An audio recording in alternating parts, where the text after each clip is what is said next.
The sun beat down on the beach, shimmering against the waves, but the tranquility of the island was shattered in an instant. Jin's fists flew, his rage unrelenting as he attacked Michael, knocking him to the ground. The others rushed in, Sawyer and Syed pulling Jin away, his breath heavy, his eyes wild. Before he could fight back, cold metal clamped around his wrist. He was handcuffed to the wreckage, a prisoner of his own fury. Michael seethed, convinced the attack was racially motivated, whispering the same to his son, Walt, but the truth was far more complicated. Later, away from prying eyes, Sun found Michael. Her voice, steady yet desperate, cut through the tension. I need to talk to you. Michael froze. Sun spoke English. It was impossible. And yet, there she was, revealing the truth that Jin could not. His rage had nothing to do with race. It was the watch, the one Michael had picked up from the wreckage. The one that belonged to Sun's father. Michael scoffed. It's just a watch. To Jin, it was far more. Elsewhere on the island, Jack and Kate returned to camp, only to find another conflict brewing. The survivors were at a crossroads literally.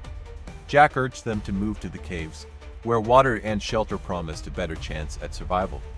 But others, like Kate, clung to hope, believing rescue was still possible if they stayed on the beach. In the end, the group split. Jack, Locke, Charlie, Sun, Jin, and a handful of others journeyed into the jungle, their path winding toward the caves, while Kate, Sawyer, Syed, Michael, Walt, and the rest remained behind, eyes fixed on the open sea. At the caves, another private battle was unfolding. Locke, ever the enigma, confronted Charlie. You're addicted, he said, his voice even but firm.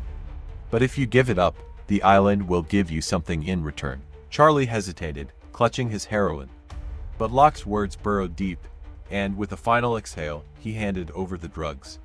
In return, Locke pointed to the trees. There, like a gift from fate, was Charlie's guitar. His fingers trembled as they reached for it, strumming the first chords of freedom. Back on the beach, Michael, fueled by frustration, stormed toward Jin, an axe in hand. He hurled the watch at him, his voice thick with anger. Time doesn't matter on a damn island. With one swift motion, he cut Jin free, though a single cuff remained a reminder that some chains never truly break. As night fell, the island grew still. At the caves, Charlie played his guitar, the melody rising through the trees.